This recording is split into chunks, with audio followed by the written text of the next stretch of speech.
are is at the topmost list of your success in life.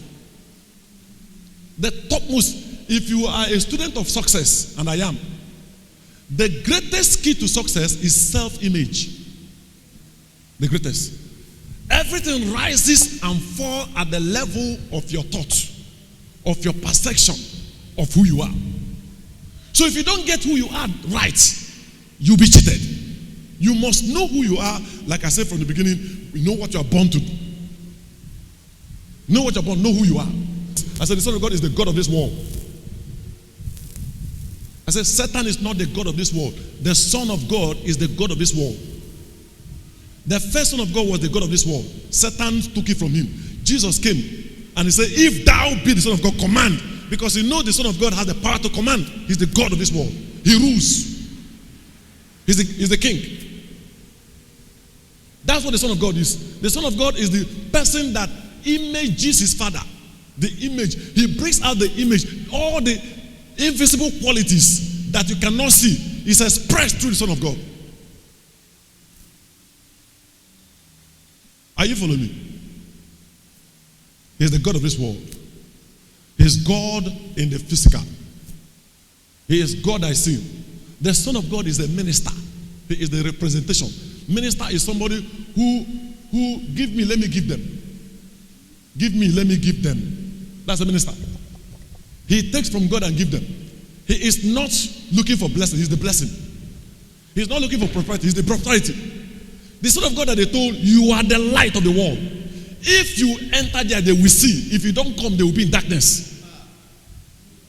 Now, the church have been so stupid, making the children of God to become Israelites, looking for blessing. Looking for blessing. We are not looking for blessing. We are the blessing.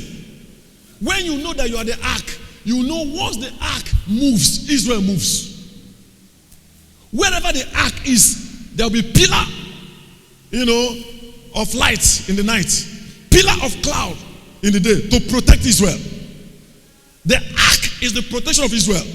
Say, I am the protection of this life. Says, I came here to protect this world. I'm not looking for protection. I am the oracle. I'm the altar. I am the altar. Yeah. You are the oracle. You are the altar. You must know why he says that for ordinary men. Listen, for ordinary men, he says the power of life and death is in their tongue. But for you, he said the word is 90, even in thy mouth. Not the same level. This is a higher level. When he said the word, it means Christ. It means you are Christ. Christ. The anointing is upon you. I will take on that next week. Amen.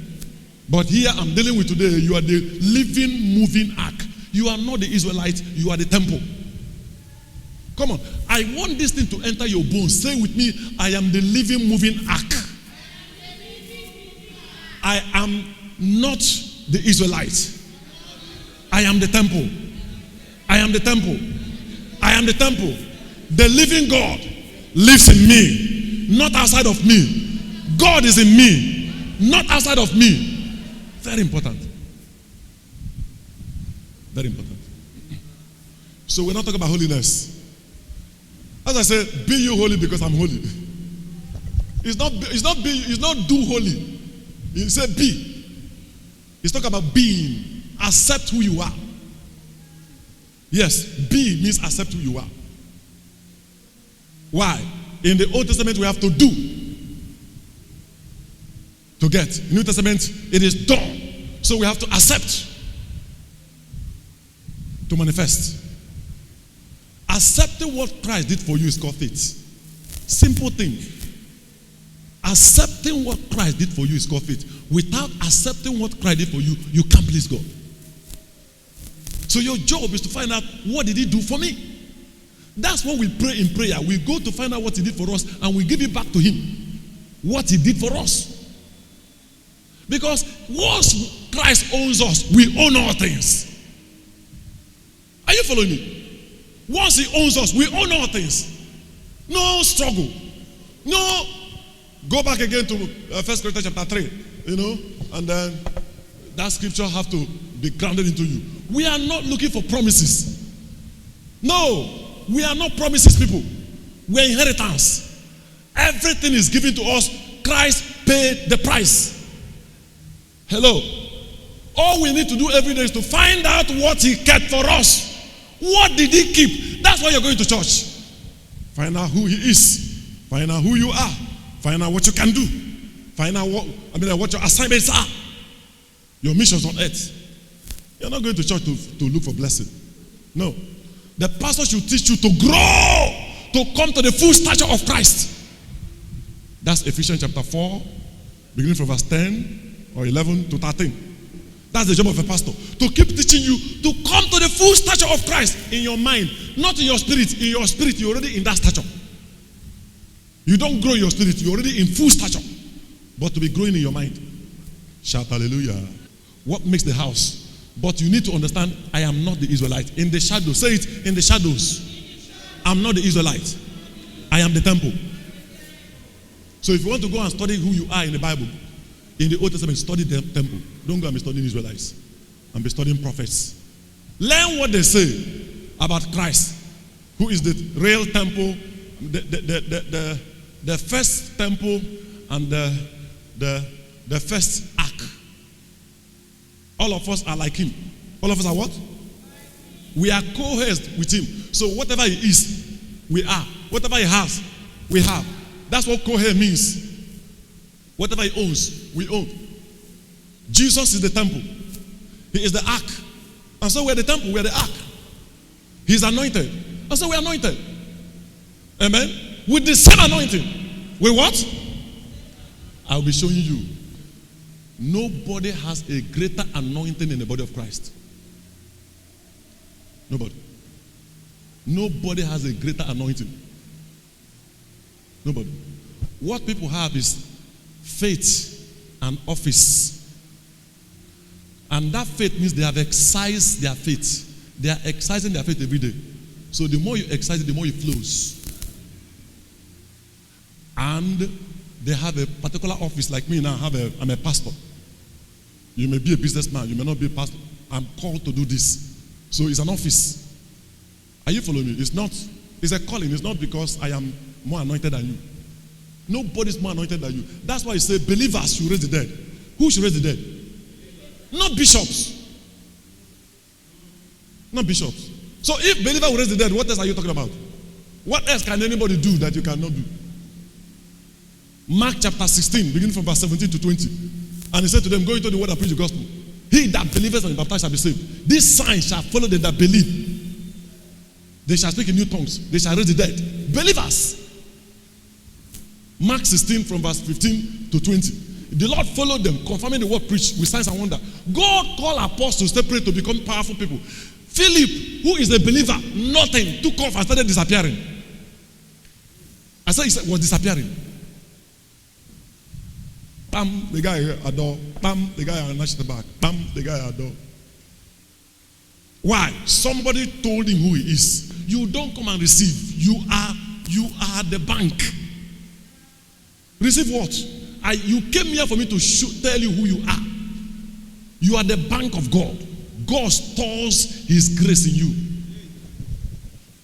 Did you hear what I'm saying? You are the storehouse of the mysteries of God's treasures and grace. Hallelujah. That's Mark chapter 16, beginning from verse 17 to 20. Are you hearing me? Now give me John 1, 16. I'm going somewhere. I'm going somewhere. I'm going somewhere. Say, I'm the living house. Say, I'm not Israelite. In the shadow, I am the ark. If I want to study me in the shadow, I will go and study the ark. What I see there, that's me. Now, inside of your heart is called conscience. That is the law of God. That 10 commandments, that is the law of God. There is there in your heart because you are the ark. From the top of your heart, that's where God stands and speaks. That's why the Holy Ghost speaks from your heart. You are the ark. On top of when you get born again, they pour blood on that seat where God sits. That's grace. So that even when you mess up, and then you can forgive yourself because you know, you even believe it at all that God has forgiven you. Unbelievers can't believe. Because you can't believe until you receive Christ. That's when they will pour the blood upon that. You are the real ark. I'm not talking about this, the real thing. Because what they told Moses is that ark, make it according to what you see in heaven. And that heaven is a picture of the real heaven. The real heaven is your heart. The real heaven is your heart. Yeah, and the devil lost his throne in heaven. Where the throne they are talking about is your heart. Where the devil and God are fighting is your heart. That's why wise men pray like this. And not so wise men pray like that, looking at somebody in the sky. But wise men know that the kingdom of God is within. I'm a moving ark. I didn't hear you. I'm a moving ark. That if you know that you're an ark, then you know you are a problem. Even when you have missed it, you are a problem. The priest of what's the name of this man was messing up his sons, Eli, and then they carried the ark of God to war, and for the first time Israel was defeated. So many terrible things started happening. The daughter of one of the sons of Eli gave birth premature baby and called the baby Ichabod. The glory have departed from Israel. She was wrong. God was simply angry because he had been talking to Eli. The glory did not depart. She doesn't know anything. She's talking nonsense. She was wrong. How do I know she was wrong? They carried the ark to Philistines and keep it there. In the morning, every idol, they put it in their idol. Every idol there was broken. All of them bowed down. How did the glory depart? And God is still working. They all broke down. And everybody in Philistines began to do otoro. You know what they call otoro? Psh, psh. Their body they were dying and was having all kinds of sickness. They went to ask the oracle. The oracle said, you people want to kill me. Carry that thing out of this place. You want to kill me. The oracle was speaking from Nando. You know, he has run away from. Praise God. You know, I told you people that if you enter your village and speak, the oracle of your village will run to another. He will run to another village and go be calling the priest. Go and you will tell the oracle of the herbalist of that village.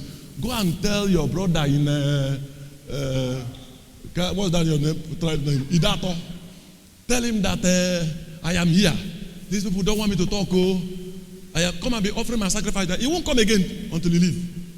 Light and darkness don't stay the same way. Elijah said, if your God is God, let it appear here. And their God didn't appear. Because if light is around, darkness disappears. Especially if you know who you are.